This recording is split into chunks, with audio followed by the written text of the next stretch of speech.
后文明时代，神明擂台降临地球，各国之人以通过觉醒守护灵的方式参战，这是各国实力的比拼。胜者统治世界，败者沦为奴隶。拥有神话底蕴的西方诸国，陆续觉醒最高等级的守护灵神明，而本有着绚烂文明的大夏，却早已神魂断层，纵用许国之力，也没能觉醒一位神明。大夏对战东瀛第8回合，东瀛胜，请大夏选手注意，当前大夏已经连败8场，如果再败1场，大夏将会永久成为东瀛的奴隶国。太好了，没有觉醒神明的国家只配成为奴隶。我叫江燕，穿越到神明擂台降临的后文明时代，但此时的大夏只觉醒几位低级的帝王守护灵，国运岌岌可危。今天的比赛结束，明天第1场交战双方依旧是大夏对战东瀛，东瀛的出战者是始祖之神天照。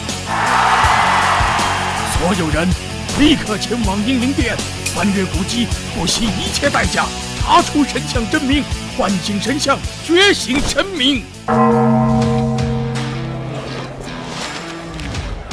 大夏所有出土的神明石像都在这里了，只需用手按住石像，虔诚地说出神明事迹，唤出神的真名，便能觉醒神明。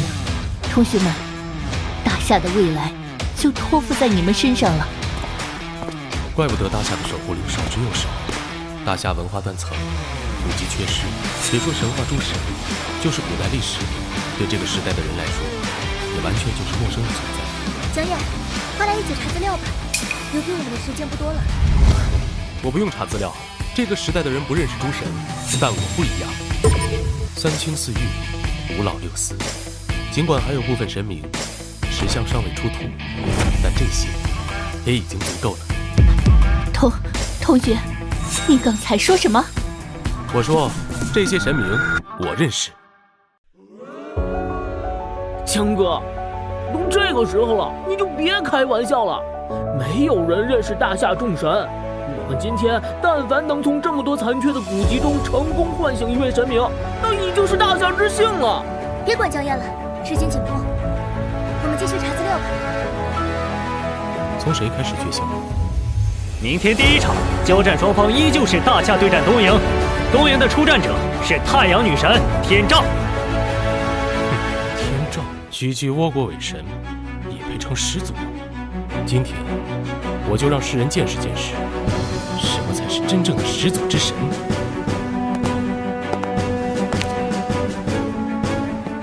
江哥，你真要这么草率的换神啊？看好了，今天我要为大夏觉醒神明。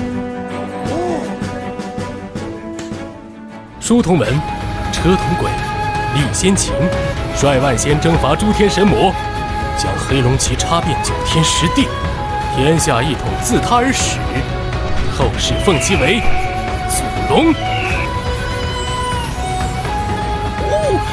动了！石像真的动了！这怎么可能？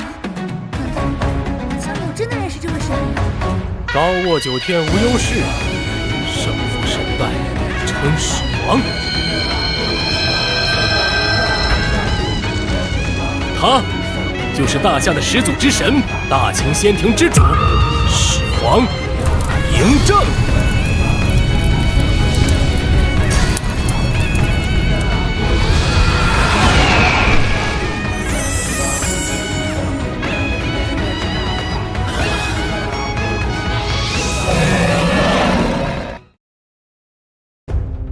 霸王项羽是帝王级守护灵，实力最为顶尖的存在，却仍被神明一招秒杀，双方的差距太大了。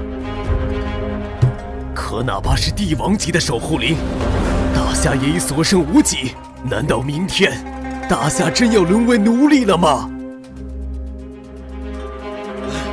只剩下1天的时间了，如果再不觉醒神明，明天擂台开启，将会是大夏覆灭的序幕。我担心的是，东瀛连这1天的时间，恐怕也未必会留给我们。你是说终极对决？终极对决，一旦申请成功，比赛无需延迟到第2天，而是当天加场，一战定输赢。输的一方，举国上下都要沦为胜方的奴隶。李老，不好了！说，东瀛向神明擂台申请与大夏的终极对决，并且已经获得了擂台允许。你说什么？终极对决将在1个小时后准时开始。面对东瀛神明天照，我们帝王级的领卷者参战必输。若不出战，时间一到，神明擂台也会自动判定为大夏输。怎么样都是输。东瀛这群杂碎，就是欺我大夏无神，没有对等的守护灵，与他们抗衡，1个小时，天要亡我大夏呀！为什么？明明大夏拥有最为璀璨的神话，却偏偏要让我们神话断层？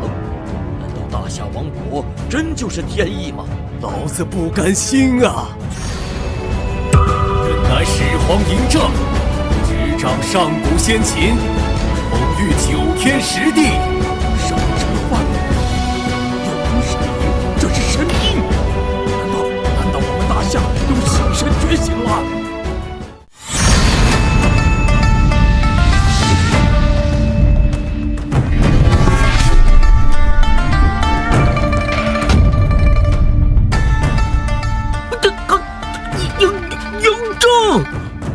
上古先秦之主，大夏的始祖之神，郑哥，你真的觉醒了一位神明？当然了，难不成这神明还能是假的？太好了，我大夏终于有神明觉醒了！大夏有神了，我们不用沦为奴隶了。可是，就算江哥觉醒神明，但大夏如今也只有一位神明。在神明擂台必然独木难支。是啊，国外神明众多，如果他们一起针对我们怎么办？不用担心，大夏的神话是全世界体系最完整的，哪怕其他国家众神加在一起，也比不了。一位神明无法对抗外国众神，我把大夏所有神明全部激活，不就行了？哎呦，强哥，你别开玩笑了，能激活始皇已经是天佑大夏了。你怎么可能认识所有神明啊？是啊，江爷，大夏记载神明的古籍全部缺失，你能觉醒一位神明已经是尽力了。就算在之后的神明擂台，始皇陛下抵挡不住国外众神，致使大夏沦陷，也没人会怪你。哼，那我今天就从始皇开始，请大夏诸神全部回归。神明果然是星神觉醒。同学，你激活了这尊神明。这是管理大夏全体灵卷者的3位首长，这里的动静竟然惊动他们了。首长，学子江燕觉醒神明嬴政。哈哈哈哈！好小子，10年了，我大夏终于又有新神了，天不亡我大夏呀！江燕同学，事情紧迫，我就不跟你客套了。就在不久前，东瀛为了彻底击溃我大夏，已向神明擂台申请了终极对决。终极对决，双方动用最强武力，一战定国运。还有半个小时，终极对决就要开始。大夏若无人出战，将不战而败。如今举国上下，只有你能抗衡东瀛的神卷者与神明天照。江燕同学，我们恳请你代表大夏出战。请代表大夏出战。能为国而战，是我辈之幸。终极对决即将开始，来不及觉醒其他神明了。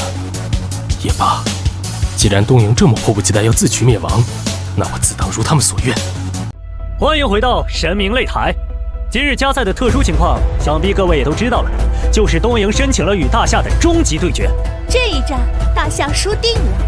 看来东瀛就是吃准了稳赢大夏，才会冒险申请终极对决。双方都有同等级的守护灵才是冒险。现在大夏神明陨落，这场战斗将会是东瀛单方面的碾压。等终极对决结束，大夏就要举国沦为奴隶了。东瀛的出战者是神眷者伊藤拓海，他觉醒的神明是始祖之神天照，而大夏的出战者是，这怎么可能？不必介绍了，介绍一个将死之人，纯粹是浪费时间。不管大夏出战的是什么蝼蚁，在我这位神眷者面前，都只有被碾碎的份儿。没错，不要再浪费时间了，终极对决快开始吧！我已经迫不及待想看到大夏人向我们下跪的样子了！哼，该死的东瀛鬼，你真以为你们能稳赢吗？当然，你们的神明已经陨落，剩下的守护灵不过是一群废物罢了。拿什么抵抗天照大神？我劝你们还是识相点儿，直接跪下当奴隶吧！哼，一群蠢货，还不知道大夏激活了始皇帝陛下，希望终极对决之后，还能这么得意忘形？大夏的领卷者怎么还不上场？不会是知道打不过我，吓破胆子不敢参战了吧？既然如此，那就直接公布结果。大夏输了。很遗憾，伊藤拓海阁下，大夏的出战者并不是灵卷者，而是一位神卷者。什么？事情变得有意思起来了。来自大夏的神卷者姜岩，该你登场了。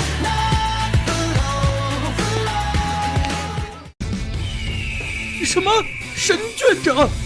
这怎么可能？大夏不是无神吗？哪来的神卷者？什么意思？难道大夏故意隐藏了一位神明，为的就是引诱我们大东瀛主动申请终极对决？卑鄙！大夏太卑鄙了！卑鄙！我耻！裁判，大夏违规了，他们事先隐藏神明，这是对神明擂台的欺骗。我要求立刻取消大夏参战的资格，判我们东瀛获胜。伊藤拓海阁下，这位大夏的神卷者是在擂台同意终极对决之后才完成觉醒的，一切都在规则之内。什么？这怎么可能？怎么，伊藤拓海阁下，你是在害怕吗？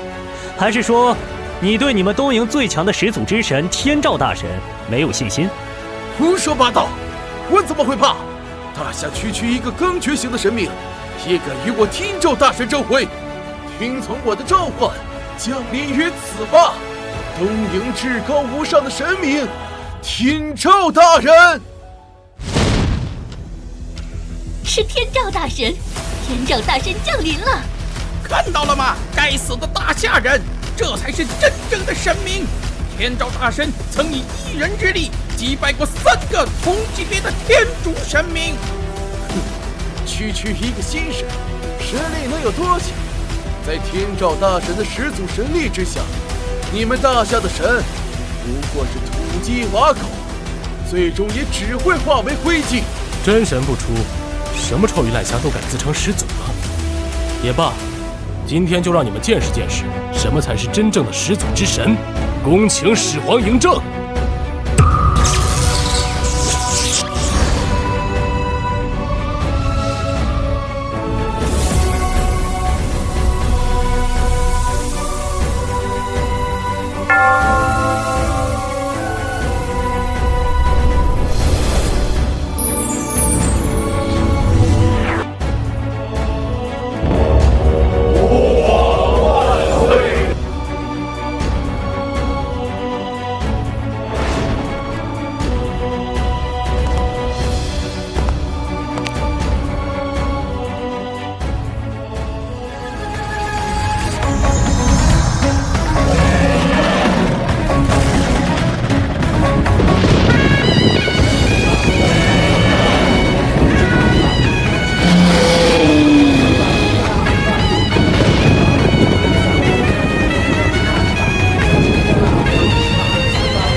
如此说来，大夏的这位新神嬴政也是一位始祖之神，太精彩了！来自2个不同神话体系的始祖之神的对决，到底谁是胜者？天照大神，天照大神！始皇陛下，始皇陛下！终极对决正式开始。此战关乎大夏国运，始皇陛下一定要赢啊！只论单打独斗，我大夏神明绝不弱于外神。我相信始皇陛下一定会赢，而你们这群自大的蠢货，申请终极对决的下场就是自取灭亡。狂妄的小子！当大夏成为我们的奴隶，我会第一个杀了你。还有你，竟敢对天照大人不敬！此战过后，我会亲手将你铸成石像，永跪在天照大人神庙之前，给他赎罪忏悔。至于你们这个垃圾神明，也将在天照大人的手中神魂俱灭，永世不得超生。说完了。他好像根本没有把天照大神放在眼里。狂妄，太狂妄了！天照大神，请降下神法，撕碎这个不知天高地厚的大夏神眷长！区区蝼蚁，不知敬畏本神，自当诛灭。至于大夏神明，不是东方唯一始祖之神，而伪冒始祖之宵小，也配与吾抗衡。今日既是你的觉醒日，也是你的陨落时。太聒噪了！尔等伪神，今日必将陨落。请始皇陛下为大夏诛此伪神。普天之下，莫非王土，率土之滨，皆是王臣。朕重临世界之日，剑锋所指，尔等逆臣，皆当陨落。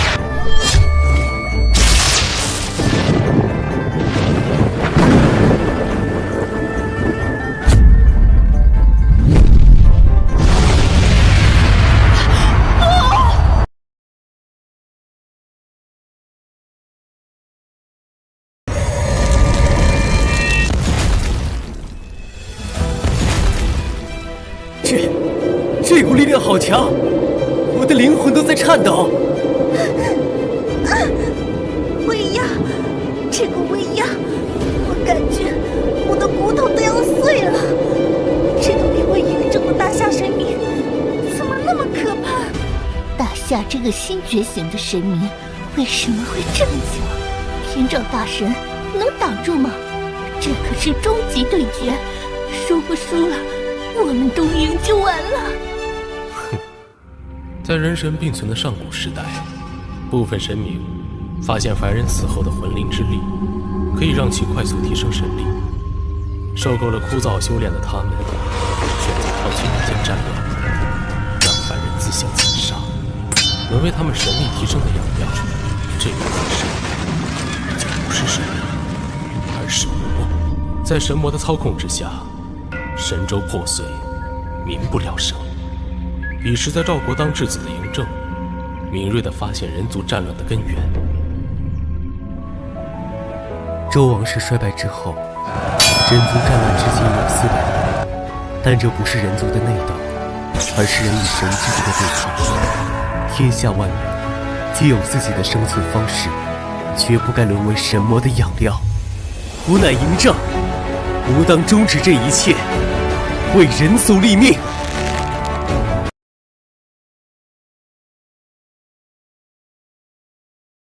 为了拯救万民于水火，也为了让神魔永不敢插手人间事，嬴政武器rom动，觉醒神力。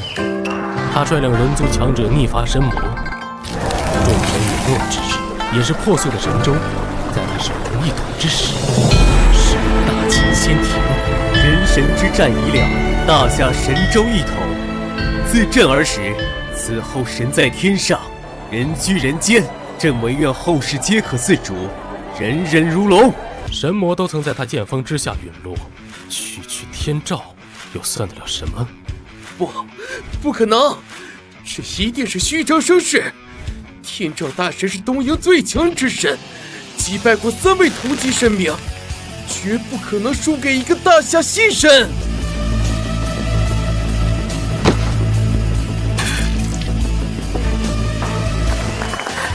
赢了！狮王陛下赢了！这场终极对决，大夏赢了！太好了！我就知道，单打独斗的情况下，天照绝对不可能是始皇陛下的对手。怎么可能？那可是天照大神呐，怎么可能会输给大夏的垃圾神？不，这不可能！天照大人，请你快动用神力，杀死眼前这个伪冒始祖之名的外神！省省吧，你们这位所谓的神明天照，现在已经神力枯竭，连站的力气都没有了。什么？哼，伪神终究是伪神，在真正的始祖之神面前，连一个回合都撑不住。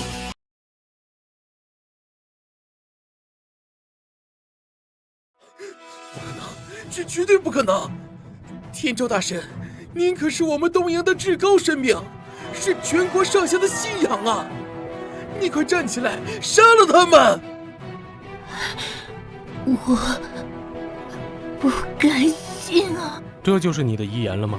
如果是的话，那你可以去死了。等等，首相阁下，天照大人已无力再战，这场终极对决结果已出。天照大人虽然没能赢下比赛，但他毕竟是我大东瀛的信仰神明，绝不能陨落于此啊！是啊，首相大人，我们认输吧。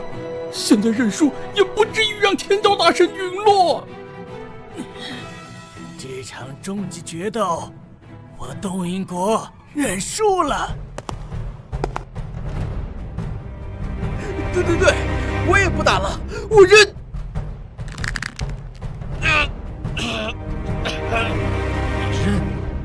你认什么？好，我明白了，你肯定认为这场终极对决应该不死不休的，对吧？既然这样，那我就满足你。始皇陛下，动手吧！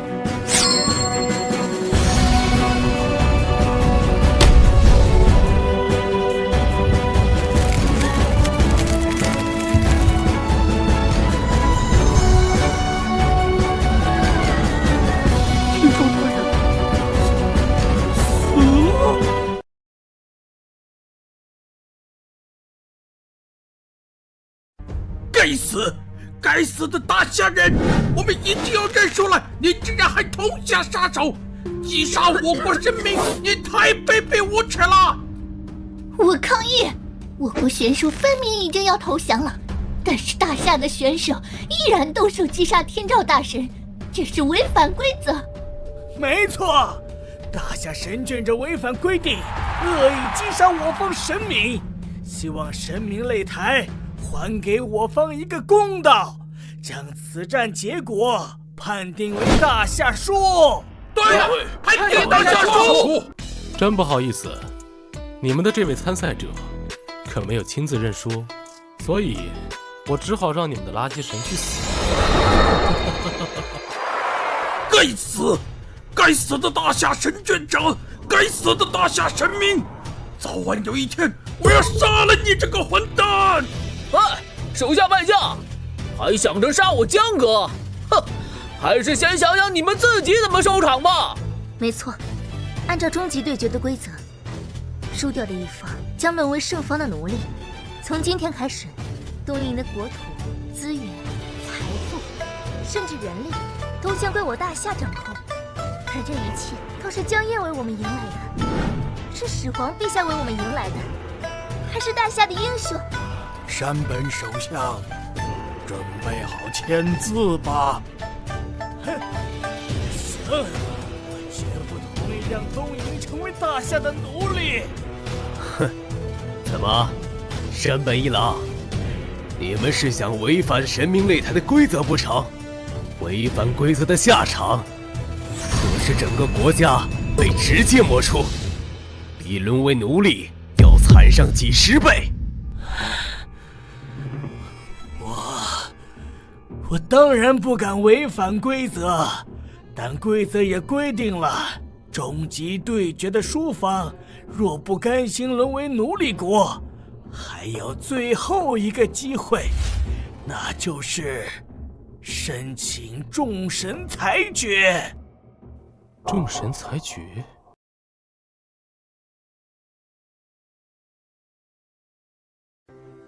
众神裁决，这是神明擂台给予终极对决败方的最后一道保障。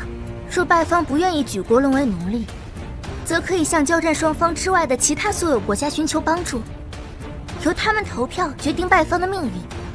同意败方沦为奴隶，投赞成票；不同意，则投反对票。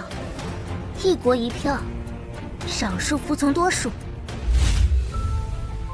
后文明时代，诸多小国早已在神战中灭亡，现存在至今的国家只剩下了7个，分别是拥有大夏神话的大夏、东瀛神话的东瀛、天竺神话的天竺、希腊神话的美利坚，以及北欧神话由英吉利、法兰西、德意志3个国家组成的欧联邦。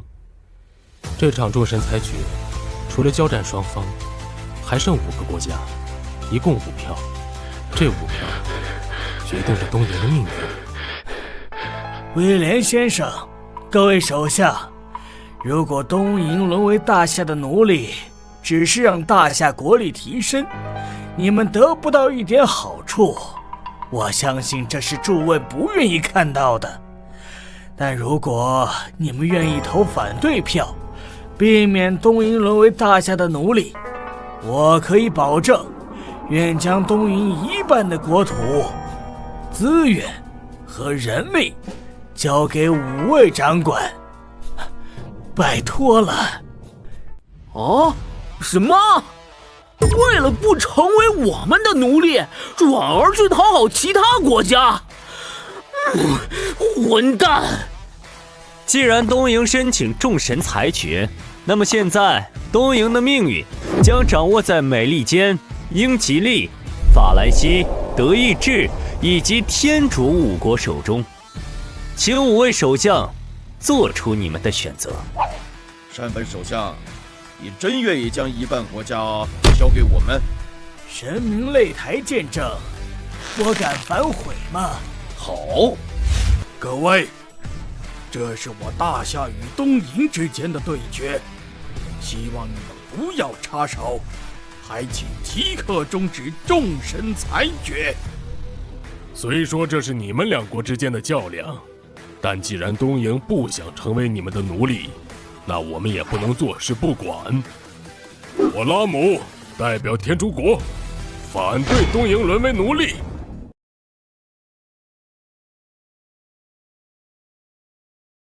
该死！我大夏差点就要沦为东瀛的奴隶，还好姜岩及时觉醒始皇陛下，才赢了这场国运之战。你凭什么反对？没错，这是我们押上国运赢来的，你们无权插手。国运？那是你们大夏的国运，跟我们有什么关系？我威廉代表美利坚投反对票。众神裁决已经有2张反对票了。东瀛到底是沦为奴隶国，还是继续独立，决定权在欧联邦的3位首相手中。3位首相先生，还请投赞成票，维持终极对决的公平公正。公正公平，只有弱者才会在乎这种东西，而我们是强者。我代表德意志投反对票。英吉利反对。法兰西反对。5票反对，众神裁决结果成立。很遗憾，大夏虽然赢得终极对决，但东瀛也不会沦为你们的奴隶国。混蛋！你们怎么能这样？你们就是在公然针对我们大夏！是又怎么样？你们大夏如今只有1位神明，就算针对你们，你们也只能受着。再敢叫嚣，我们不介意联手起来，先将你们大夏的唯一神明击杀，让你们大夏成为我们的奴隶国。是啊，大夏神明太少了，1位始皇陛下不可能对抗国外众神，就算不服这场众神裁决又能如何？我们太弱了呀！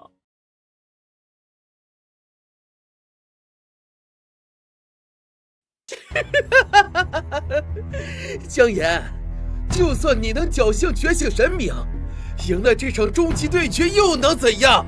到头来还不是一场空。大夏只有一位神明，这就是你们联手针对的理由。是又如何？你不甘心？弱者有什么资格不甘心？没错，就因为你们太弱了，所以哪怕你赢了终极对决，也必须按照我们的意愿行事。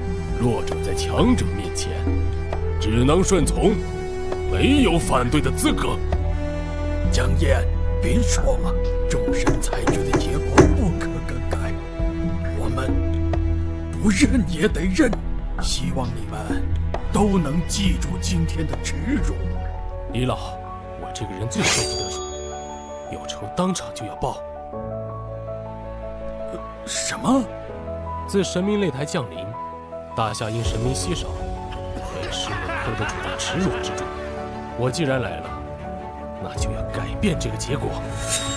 今日大夏赢得终极对决，东瀛就必须成为大夏的奴隶国，这是不容置疑、不可更改的结果。谁敢反对，就打到谁服为止。姜哥，狂妄！大夏的神眷者，你敢口出狂言，是想要与众神为敌吗？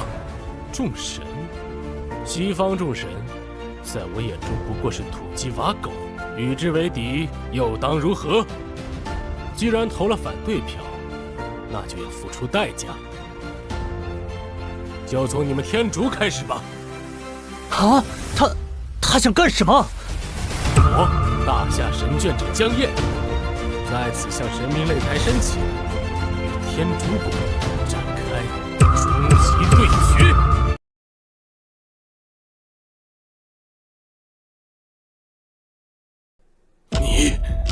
你说什么？你要与我们天竺国展开终极对决？我没听错吧？这个大夏神眷者要与天竺国终极对决，他疯了吧？他知道自己在做什么吗？一天2场终极对决，怎么敢的？姜哥，你千万不要冲动啊，这太冒险了。是啊，姜燕，和东瀛的终极对决，我们已经赢了。就算没有拿到东瀛的掌控权也没关系，犯不着跟他们几个国家置气。啊！大夏神眷者，你确定要向天竺国发起终极对决吗？我确定。等等，姜燕，不要冲动。终极对决有规定，已经参加过的神明不允许重复出战。我大夏如今只有始皇陛下1位神明，已经无法承担第2场终极对决了。啊，无法重复出战，还有这种规定？原来是个连规则都不懂的蠢货！你不会真以为赢了一个小小的东瀛，就有资格挑战我伟大的天竺国吧？我天竺国的神明可比东瀛的垃圾神强大100倍。不过，既然你这只蝼蚁主动找死，那么我天竺国接受终极对决。既然天竺国应战，那么我宣布。等一下，裁判先生，我大夏的神眷者只是一时冲动，此话不能作数。我申请撤销终极对决。啊，撤销？还是头一次见撤销终极对决的。我还以为大夏人多有骨气呢，没想到只是虚张声势，真是丢人现眼。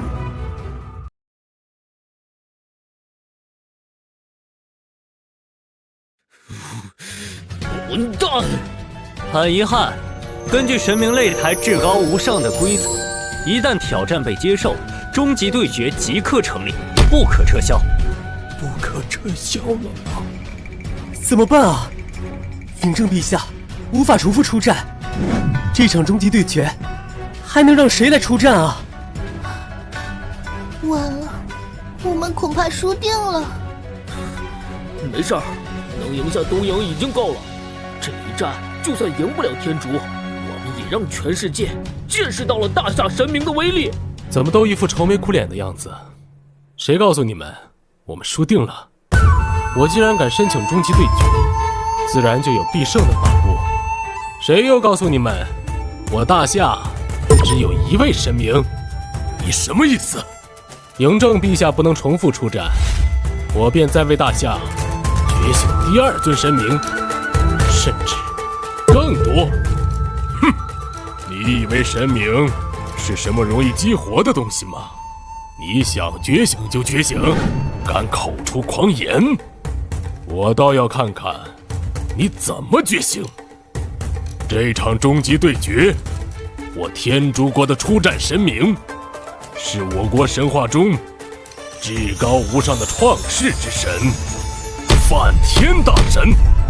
那么终极对决成立，大夏对决天竺，双方将有1个小时的准备时间，1小时后对决正式开始。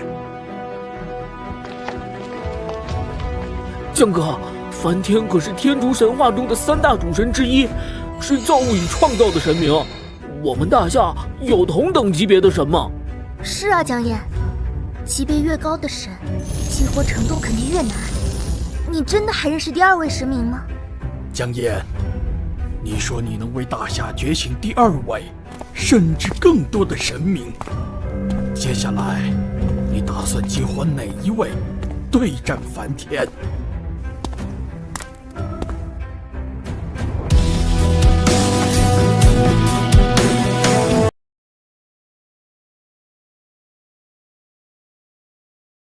江哥，你是要激活这位神明吗？这好像是一只猴子，难道是动物修炼成神？真正的神明不都是人形态的吗？这个猴子实力强吗？是啊，江哥，看这石像的排列位置，并不在神明的最前方，想来不是主神级别的。他能打得过天竺国的主神梵天吗？看来我有必要给你们科普一些知识了。在遥远的上古时代，只有大夏这片土地上孕育出了文明，有人族薪火相承，也有神明诞生。而那个时候的其他国家，只不过是极其蛮荒与落后的部落，连文明都没有，更别说神明。而国外如今那些所谓的神明，要么是大夏正统神明瞧不上的偏神后裔，要么就是仿照大夏神明凝聚神格，但又没有学到精髓。别看这些神的名号噱头十足，但在实力方面根本就不够看。什么？这么说，国外之神根本不配与大夏神明比肩。所以嬴政陛下说，普天之下莫非王土，率土之滨皆是王臣。在我大夏正统神明面前，国外之神只配俯首称臣。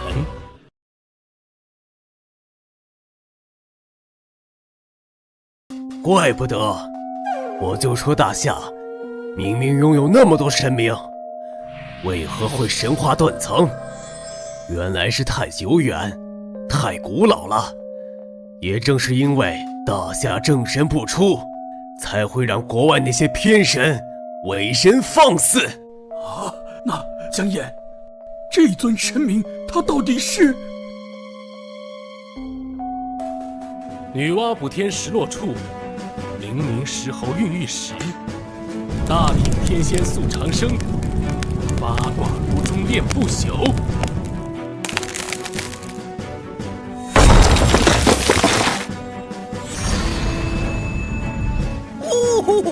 动了！大夏的第3位神明要激活了！降龙宫，闹天庭，脚踏满天神佛，自封齐天称大圣。你去乾坤四海问一问，我乃历代驰名第1哟，他便是齐天大圣孙悟空。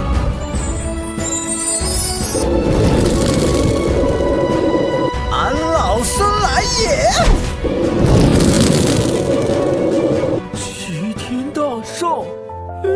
驰名第一哟！齐天大圣孙悟空，我大夏又一位神明觉醒了。自从神明擂台降临这么多年，没想到今天一天之内就接连觉醒了2位神明。太好了，有了齐天大圣，我们就不怕接下来这场与天竺国的终极对决了。居然又激活了一位神明，江燕，你太厉害了！1个小时快到了，终极对决即将开始，我们也该准备神明擂台了。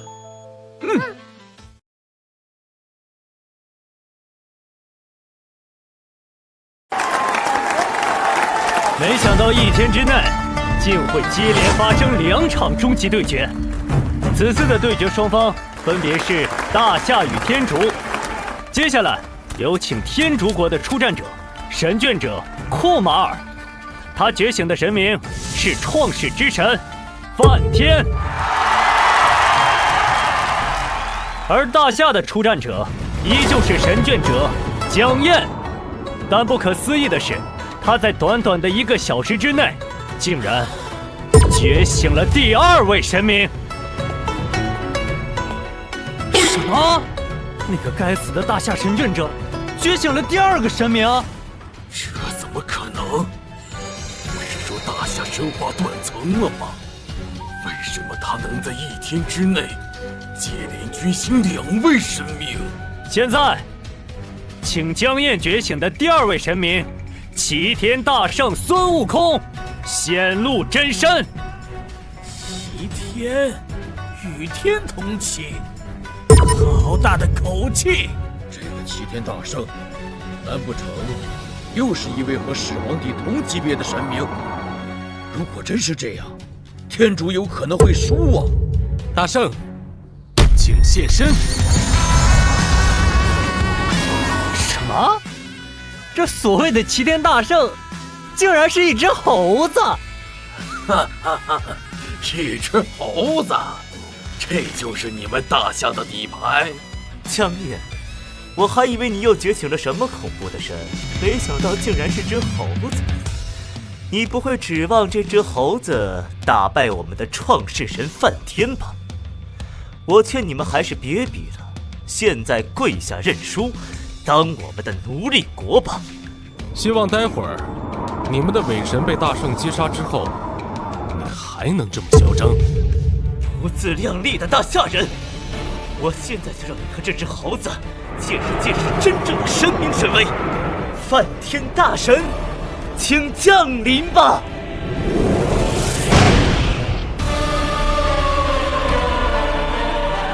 双方神明都已显化，终极对决现在开始。不自量力的大夏神眷者，今天就是你们神明的陨落之日。梵天大神，请斩杀对方神明，为我天竺赢下这场终极对决。区区凡人也配命你吴？吴方才想起一桩旧事，心情不佳，不愿战斗。我代表天竺国向大夏认输。什么？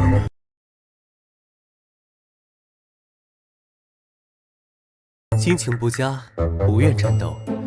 我代表天竺国向大夏认输。什么？什么？梵天大神竟然认输了？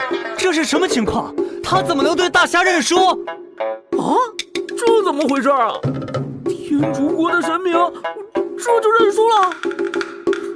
该死！他们到底在耍什么花招？梵天大神，您在干什么？这可是终极对决！您作为天竺至高无上的创世神，怎么能主动认输？您是想让整个天竺国沦为大夏的奴隶国吗？成为奴隶就成为奴隶，天竺国那么多人，大夏要动用多少精力奴役他们？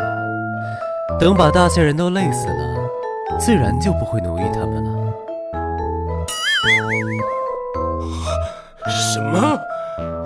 行了，废话少说，师婆呢？让她滚出来！本神刚刚想起一桩旧事，我曾经有4个头颅，就是被石鹏那狗东西斩掉了一个。今天我可以不认输，但我要代表大夏出战，和石鹏算一算当年的账。什么？天竺的神明要代表我们大夏出战？开什么玩笑！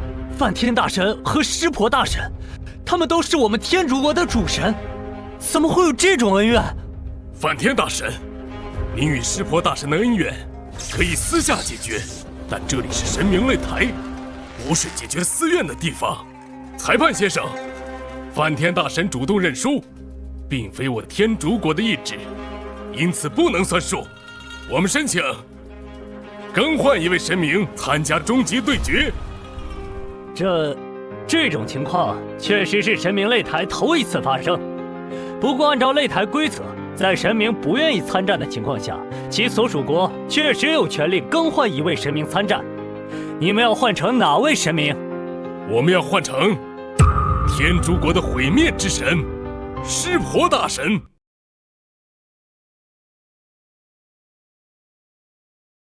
我们要换成天竺国的毁灭之神湿婆大神。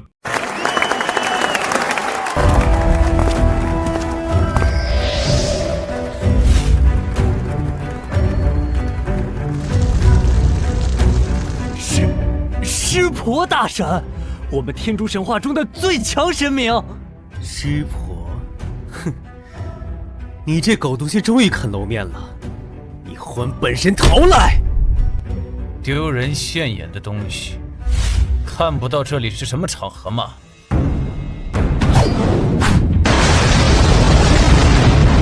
怎么可能？湿婆，你怎么会这么强？若非之后还能用得到你，本神现在就把你斩了。滚回去。是，湿婆大人。阿米尔先生，你是我们天竺最强的神剑者，请您和湿婆大神代表天竺国击杀大夏的那只猴子。如果是面对梵天那个蠢货，大夏的神明或许还不会输得那么惨，但在本神面前，他们没有任何活下来的可能。一招，只需要一招，这只该死的猴子就会被本神击杀。哼，天竺国的神明一直是各大神话体系中吹得最厉害的，但真正的实力却偏偏是最弱的。你说什么？大圣，接下来就交给你了。天竺国欺我大夏无神，今日便让他们见识见识大夏神明的威力。好，交给俺老孙吧。俺老孙本来还想看着2个秃驴狗咬狗，没想到刚才那个这么不经打，没趣儿没趣儿。那秃驴待会儿可要使点劲儿，别给俺老孙挠痒痒。该死的猴子，敢不敬本神，找死！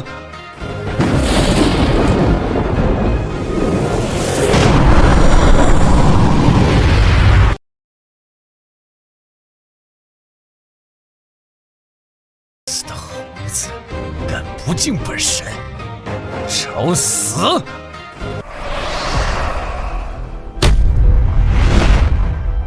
这就是湿婆大神的力量，足以毁灭一切的神力。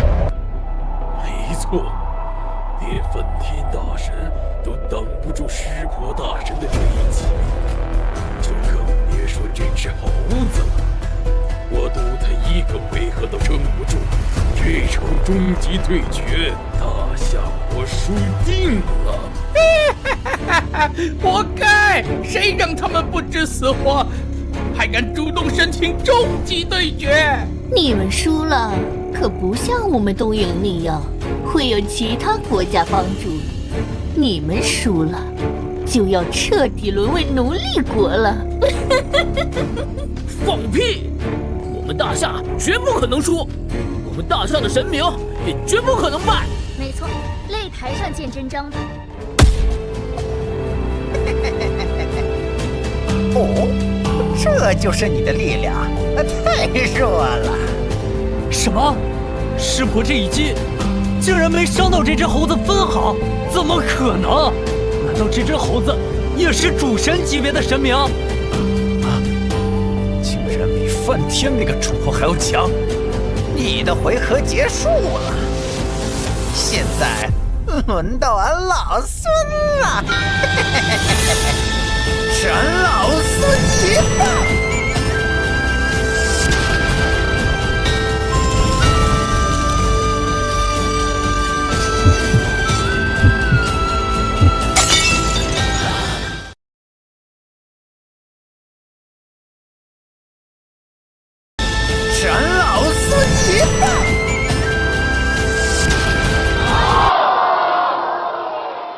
什么？湿婆大神的武器竟然被一棒打碎了！怎么可能？那可是能连斩千柱神、无与伦比的神兵利器呀！嘿嘿嘿嘿，再来！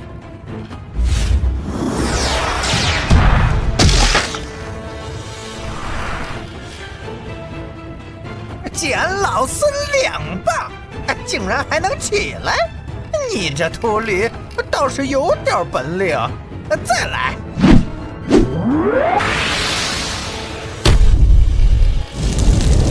够了！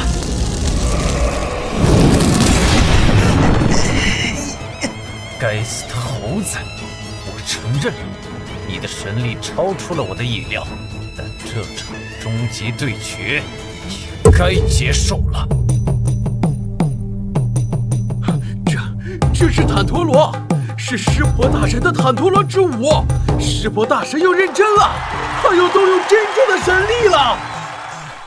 在天竺国的上古时代，有数千柱神明存在，以拥有实力的强神为中心，形成群神割据、千神乱舞的混乱局面。在很长的一段时间，天竺都没有出现统一神界的领袖神明。而在当时的偏远地区，住着默默无闻的一柱神明，他最大的爱好就是跳舞。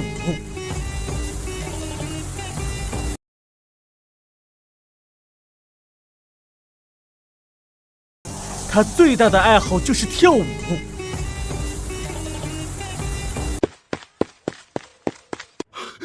湿婆大神，阿修罗正在率领手下屠杀我们的部落。求求你，救救我们吧！什么？阿修罗？我知道了，我这就过去。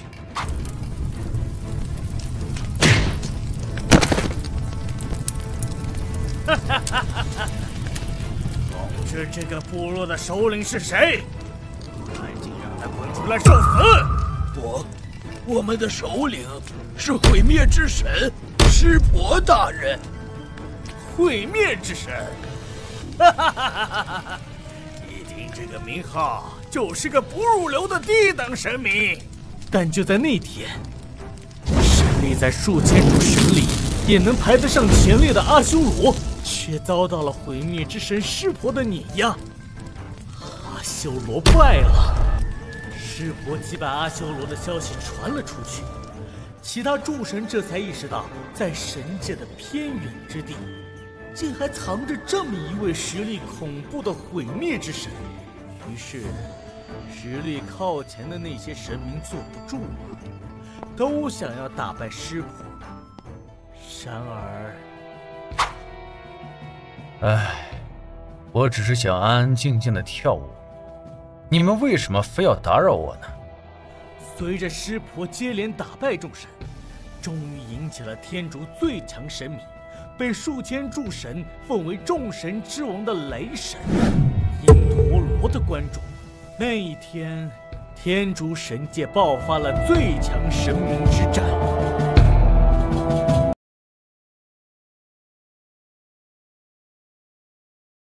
那一天，天竺神界爆发了最强神明之战。面对这位强大的众神之王，即便是师婆，一开始也落了下风。师婆，你能从一个偏远地区的神，一步步走到数千诸神的顶端，虽然最终还是过不了无这一关，但也已经很了不起。所有神明不知道的是，师婆最强的能力不是战斗，而是跳舞。师婆的舞蹈名为坦陀罗之舞，这不只是单纯的舞蹈，更是天地运行的节奏。通过旋转和跳跃，展现万物生灭的规律，同时也能发现其他生灵的弱点。这是师婆最强神技——他心通。因陀罗，我看到了你的弱点，这一战该分出胜负。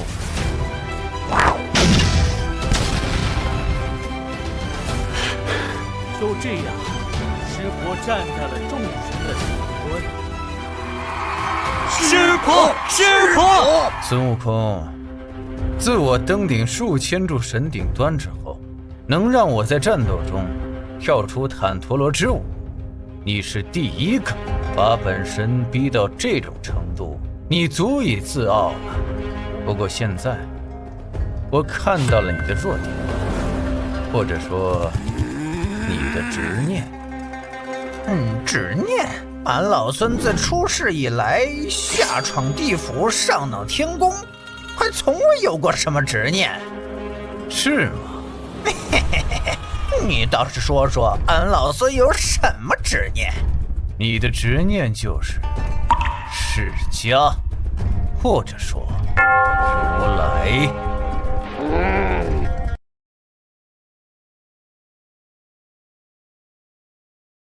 你的执念就是释迦，或者说如来。师婆，你敢在俺老孙面前提起这个名字？师婆，孙悟空，你再看看我是谁？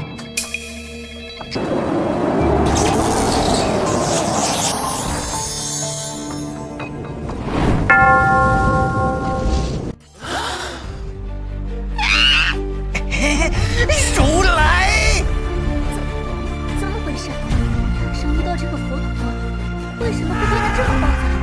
哦，师婆说他是大圣的执念，看来在上古时期，双方曾结下文约。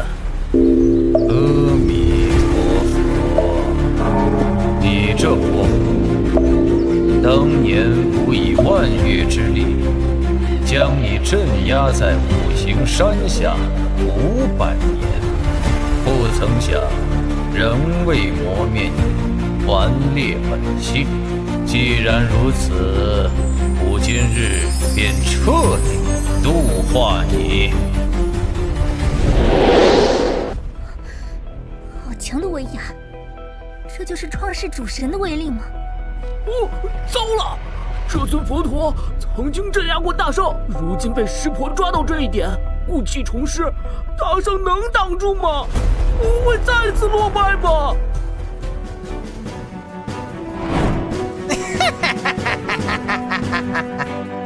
好一个心魔，好一个执念！既然如此，俺老孙今日就亲手打碎这执念！给我碎！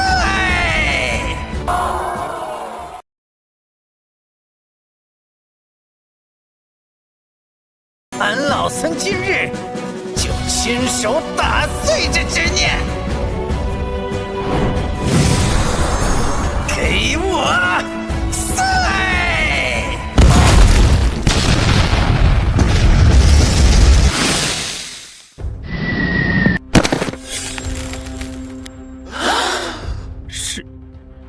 师婆大师败了？这怎么可能？我们天竺国的至高神，怎么可能败给一只猴子？不可能！我明明看到了你的弱点，对自己的心魔，怎么还能爆发出这种神力？心魔，执念，你不会真以为仅凭区区一个西方外神就能镇压齐天大圣了吧？当年大圣闹天宫，连败满天神魔，神力耗尽，这才被如来钻了空子。可即便如此，如来也废了一只手掌，并且在不久之后圆寂。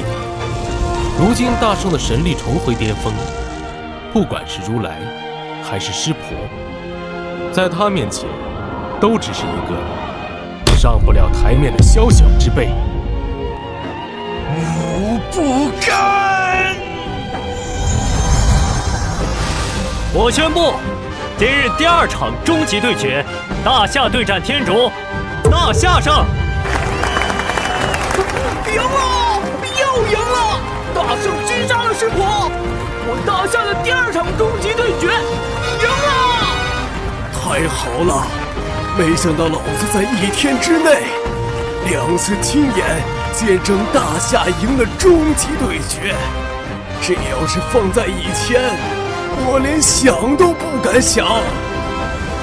现在，我说，东瀛和天竺2个全都要成为大夏的国，谁赞成？谁反对？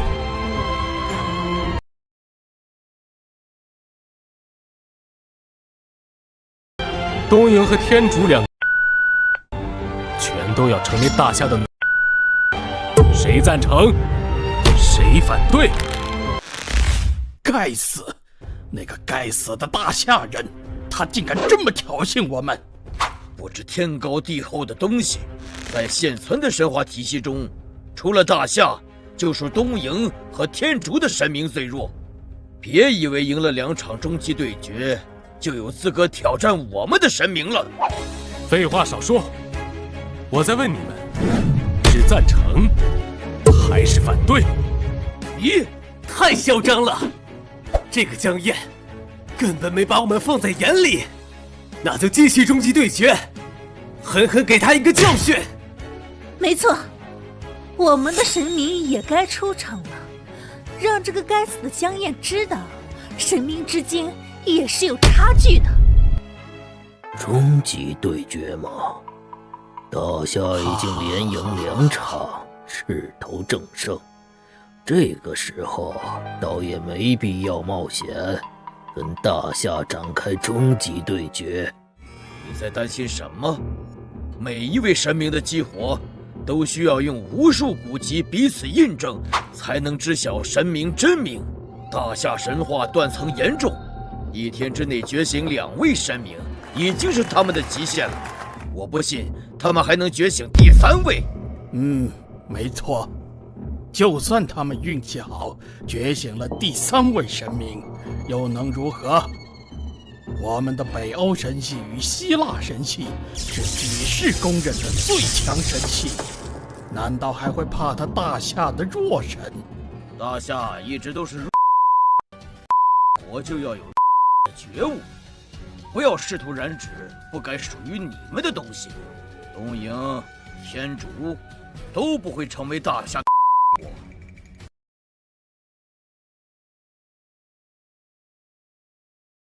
东瀛、天竺都不会成为大夏的奴隶国。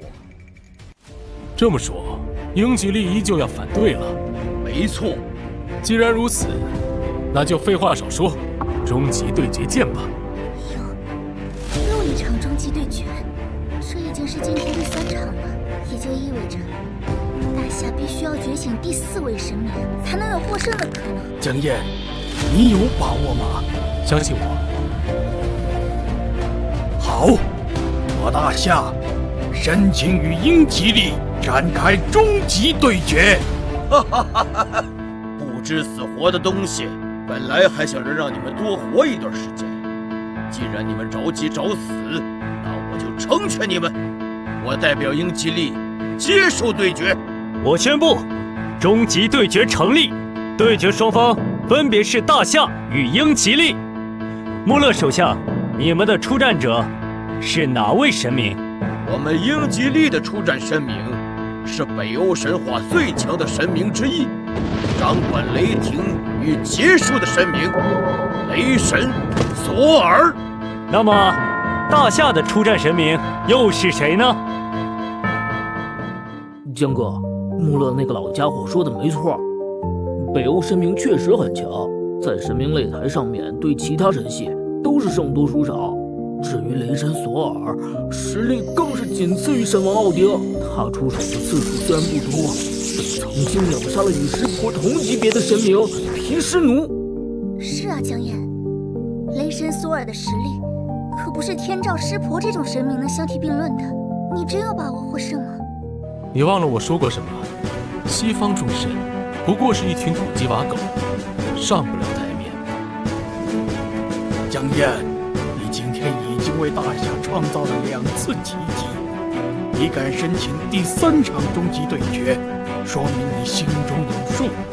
接下来，你打算激活谁去迎战雷神索尔？既然索尔号称掌管雷霆与结束，那我就请一位应节而生的神。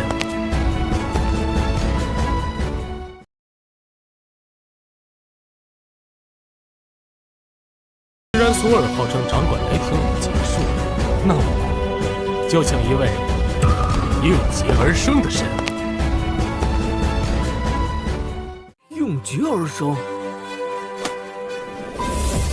一粒尘可填海，一株草斩尽日月星辰，弹指间天翻地覆。一粒尘可填海，一根草斩尽日月星辰，这是何等恐怖的伟力啊！这位神明究竟是谁啊？少年出大荒，斩尽四方敌。荒古时代，他曾征战9天10地，平定黑暗动乱，一剑劈开万古，古今未来皆在。他就是黄仙帝10号。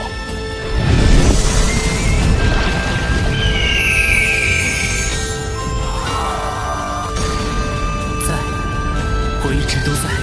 今天的第3场终极对决即将开始，有请英吉利的出战者神眷者加图索，他觉醒的神明是雷神索尔。而大夏的出战者依旧是神眷者蒋燕，但这次他又觉醒了第3位神明黄仙帝10号。请黄仙帝现身。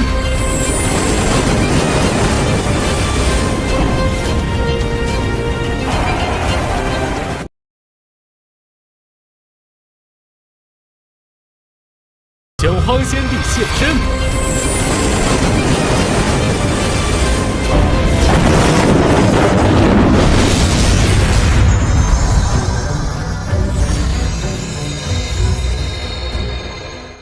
什么？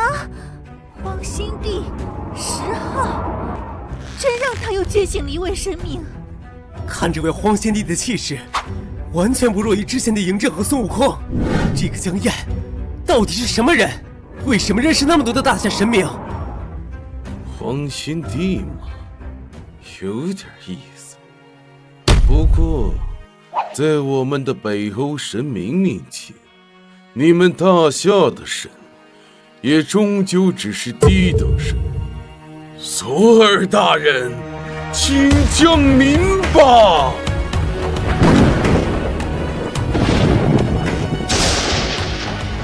索尔大人，此战不仅关乎大英国运，更要向世人展现北欧神系的强大。你一定要胜啊！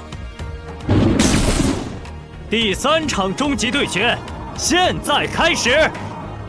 来自大夏的若神，若不是在神明擂台上，你连成为我对手的资格都没有。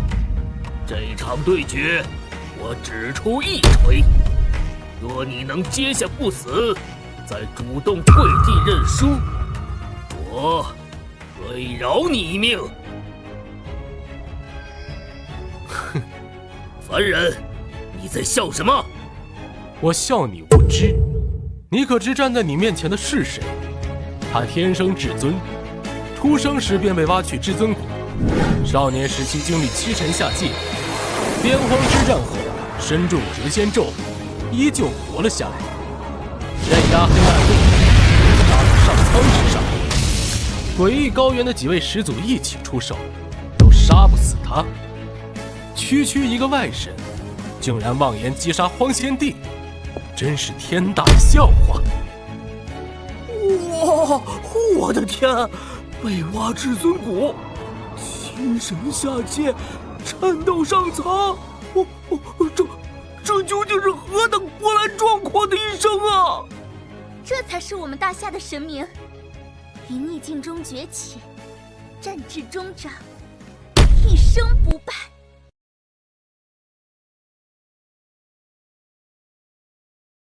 于逆境中崛起，战至终章，一生不败。哈哈哈哈哈哈！没人能杀死他，那只能说明他的对手都太弱了。但在这个时代，不真奥丁不出，我索尔便是无敌之神，在我的雷电之中化为尘埃吧！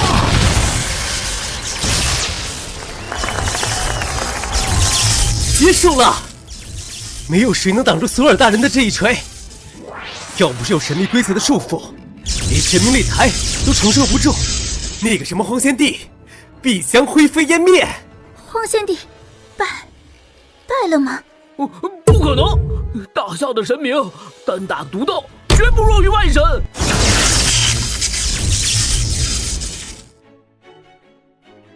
你号称是掌管雷电与劫数的神，但你的力量让我有些失望。不可能！这是我近乎全力的一击，你怎么可能毫发无伤？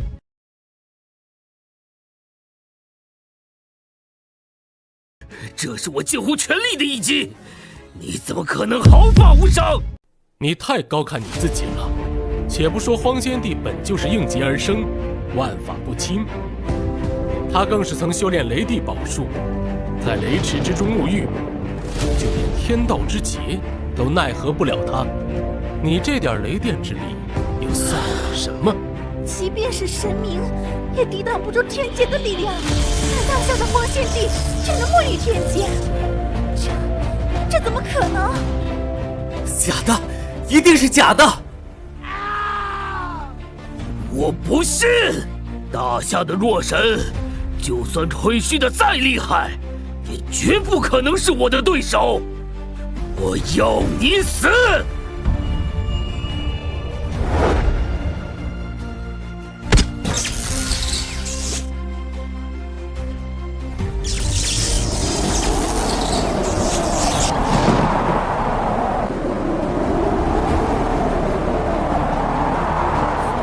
在蓄力，难道他要用出那一招了？世人只知雷神之锤威力无穷，却不知索尔大人最强的一招，曾拯救了整个阿斯加德。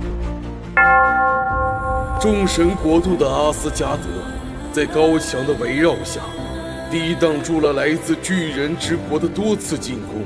但是有一年，冰霜巨人却突然加强攻势，派出了史无前例的100位巨人大军。100个，整整100个巨人，我们能挡住吗？一定可以！为了伟大的阿斯加德，为了我们的家园，挡住他们！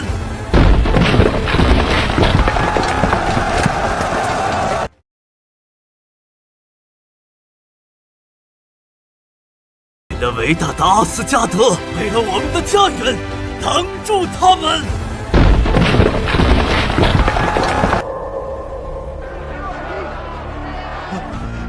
该死的冰霜巨人！谁要攻击我们的家园？谁来救救我们呀？难道今天阿斯加德真要灭亡了吗？索尔殿下，快躲起来！巨人们已经攻进来了。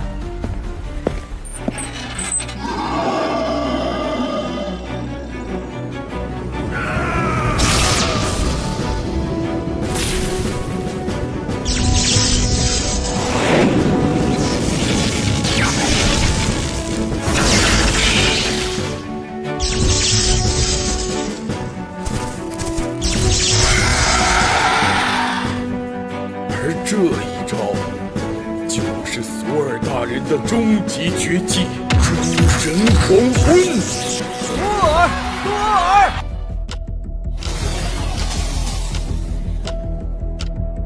能迫使我使用全力，且死在我的最强神技之下，这是你这一生最大的荣耀。记住，这一招叫做诸神黄昏。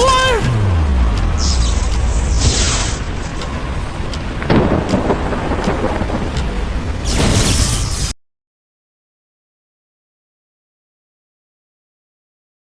住，这一招叫做诸神黄昏。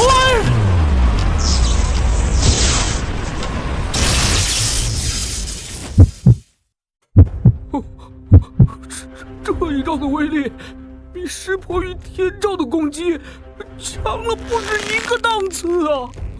黄仙帝，他能挡得住吗？啊，挡住？别做梦了！在诸神黄昏面前，一切都将化为飞灰。真是可惜呀！本来还想多看一会儿，没想到这么快就要结束了。哼！乖乖等死吧，大夏人！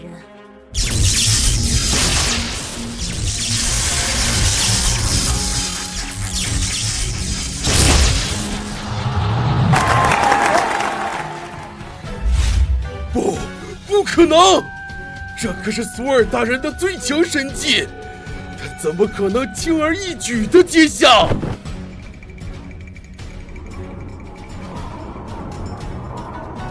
这就是你的权利。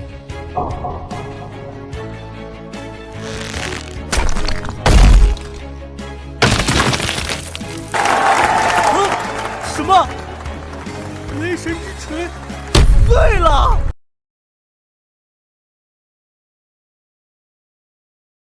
什么？雷神之锤碎了！我看到了什么？雷神之锤被捏碎了！徒步手捏碎神器，黄仙帝的强大远远超出了我们的想象。这怎么可能？雷神之锤拥有击碎大地的力量，是北欧神话中至高无上的神器，他怎么可能就这么被捏碎了？不可能！我这一招诸神黄昏，曾经击杀过100个冰霜巨人，在护着奥丁不出的情况下，这就是最无敌的神技。你无敌？谁在称无敌？哪个敢言不败？地洛时代都不见有。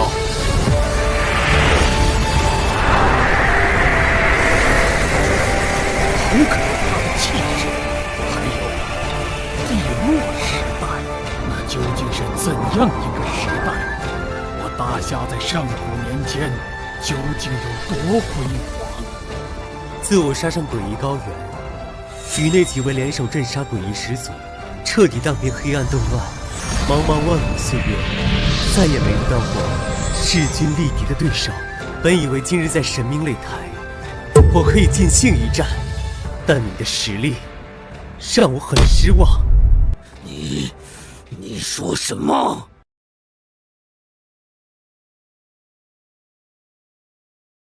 我可以尽兴一战，但你的实力让我很失望。他竟然说索尔大人太弱了，混蛋！毫无疑问，荒仙帝的一生是极其的璀璨与辉煌。尽管他出生遭劫，被族中至亲挖取至尊骨，但天生至尊怎能轻易埋没？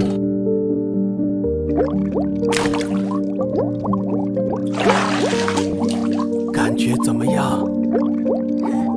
喝饱了。啊，慢点喝。你说我们今天进山打猎，又给你弄了一罐凶兽奶回来，泡完药浴再喂给你喝。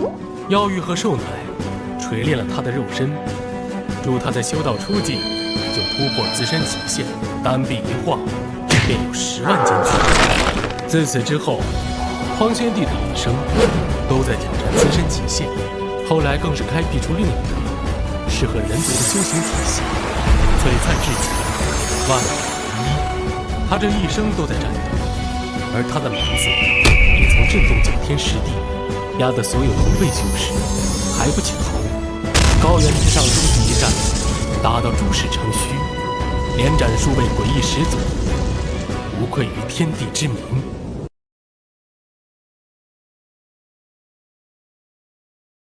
高原之上终极一战，打到诸事成虚，连斩数位诡异始祖，无愧于天地之名。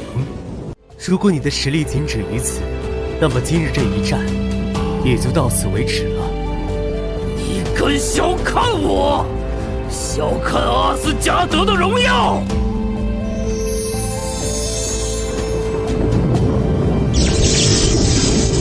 你是掌管雷霆与劫数的神，可曾想过有朝一日，你自身也会遭劫？今日，我便让你在雷霆之中应劫。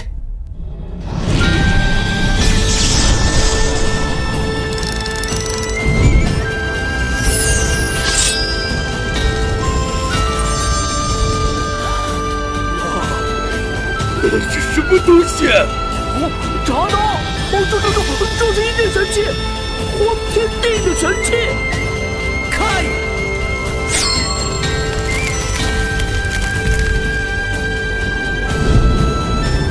好强大的压迫，即便是索尔大人的雷神之锤，也没有这么强大的压迫感。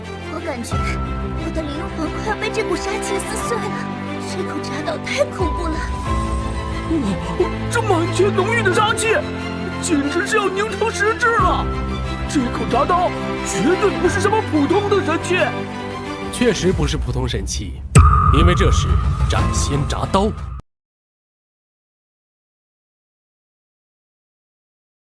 确实不是普通神器，因为这是斩仙铡刀。斩仙铡刀？这斩仙铡刀是天道意志的显化，承载着无穷无尽的杀戮之道。铡刀之下，斩的是因果，灭的是神魂。自古以来，被他铡掉的神明数不胜数。斩仙，连仙神都能斩杀。今天，轮到你们北欧的神了。这不可能！索尔大人可是神明之躯，不死不灭，不管什么神器都伤不了他分毫。去！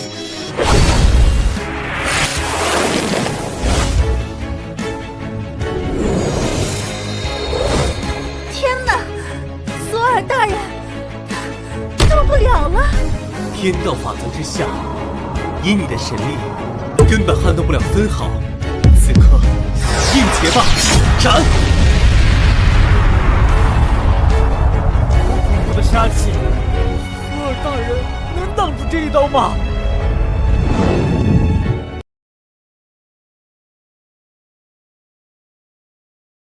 恐怖的杀气，索尔大人能挡住这一刀吗？索尔大人没事，那口该死的斩仙铡刀根本杀不死我们的神明。我就知道索尔大人是无敌的。什么斩仙铡刀，不过是虚张声势。故弄玄虚，我还以为有多厉害，结果连索尔大人的一根头发都伤不到。你们大夏的神明太弱了。嘿嘿嘿，你笑什么？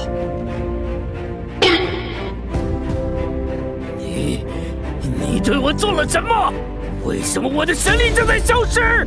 甚至连我的神格也在被剥离。什么？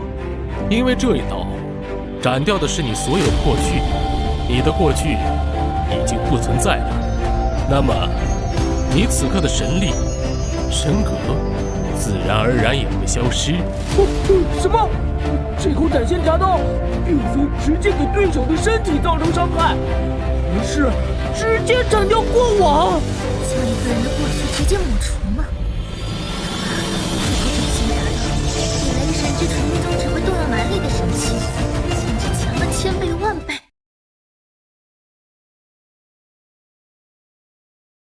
这口斩仙铡刀比雷神之锤那种只会动用蛮力的神器，简直强了千倍万倍。你竟然将我的过去全部斩掉了！不是，再斩！这一刀斩你未来，一个不存在于过去，也没有未来的神，不过是无根之萍。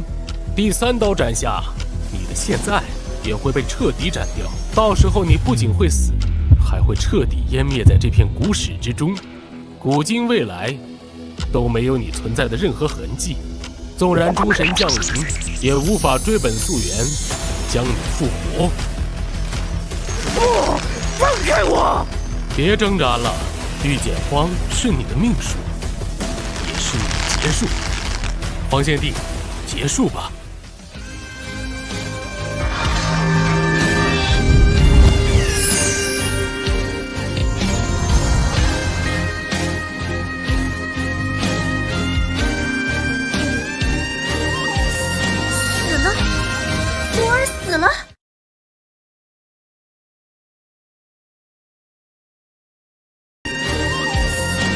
死了！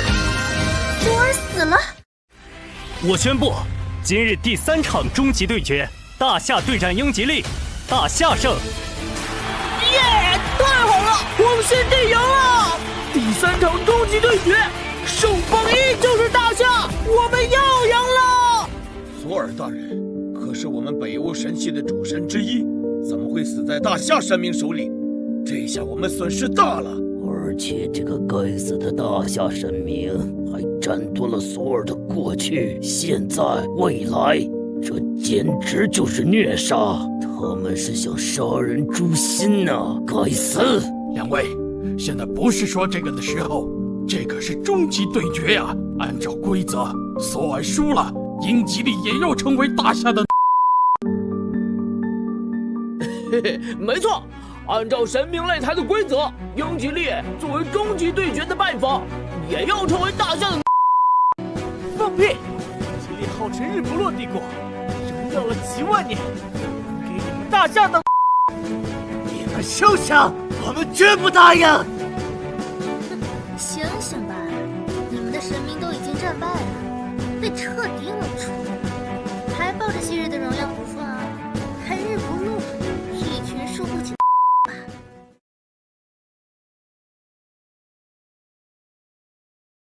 还抱着昔日的荣耀不放，还日不落，一群输不起吧。嘿，没错，我们本来只想让东瀛当，是你们不识好歹，欺负我们大夏神明太少，非要横插一脚。如今沦落到做的下场，都是你们咎由自取。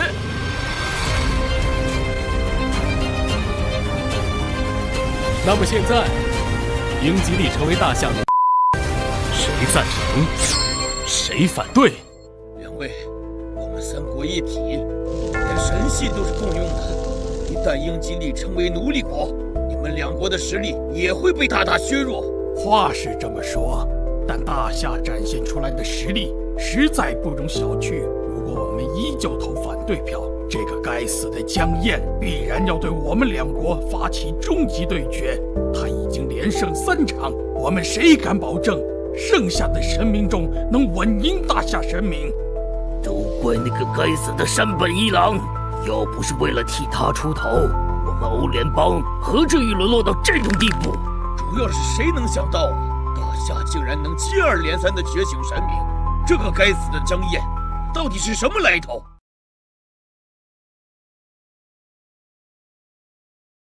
大夏竟然能接二连三的觉醒神明，这个该死的江燕到底是什么来头？现在说这些都晚了，事到如今，我们只能退一步了。神眷者江燕，我们可以不再插手大夏的事，也可以赞成东瀛和天竺两国成为大夏的。什么？韩四阁下刚才可是说好的。你给我闭嘴！江燕，我们可以不干预大夏，但这也是有条件的。英吉利不能成为你们的奴隶国。第3场终极对决，结果直接作废，如何？我没听错吧？英联邦居然赞成了！他们居然有向大夏妥协的一天。那是因为他们记得了，江燕接连觉醒了3位神明，让他们见识到了我们大夏神明的实力。太好了，欧美独霸神明擂台的时代过去了，我们大夏终于有实力立足了。江燕阁下，你的意思呢？哼，你算什么东西？你配谈条件？你说什么？我说，东瀛、天竺、英吉利，全都要成为大夏的，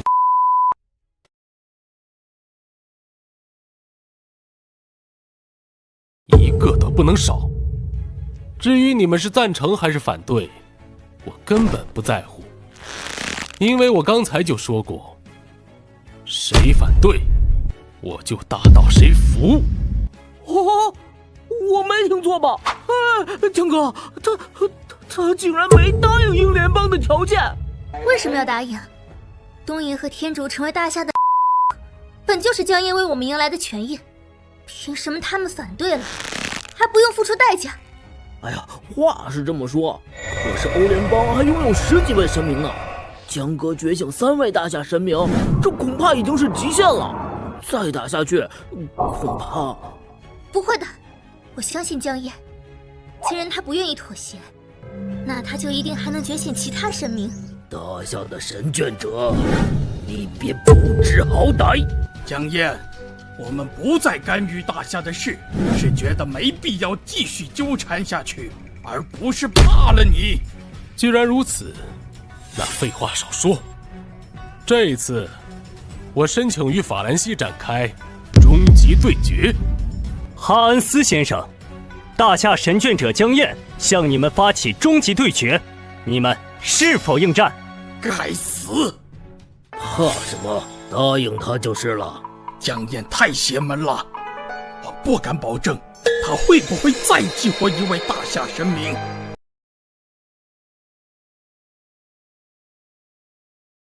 我不敢保证他会不会再激活1位大夏神明。万一这一战我们也输了，那就真麻烦了。不用担心，听我的，我有一个绝对能赢大夏的办法。什么办法？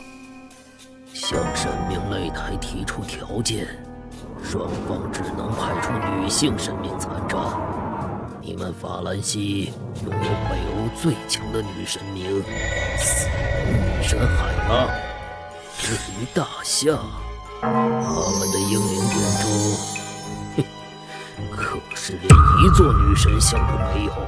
也就是说，一旦神明擂台答应这个条件，而大夏又不能觉醒女性神明，这一战我们赢定了。没错。可是神明擂台没有这个规则吧？他们会答应这种条件吗？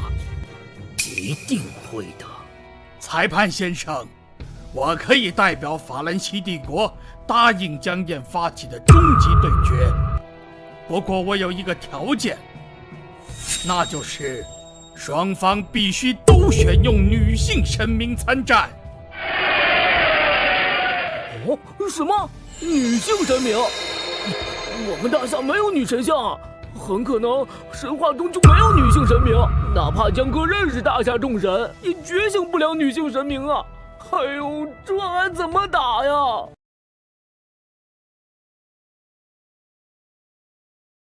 可能神话中就没有女性神明。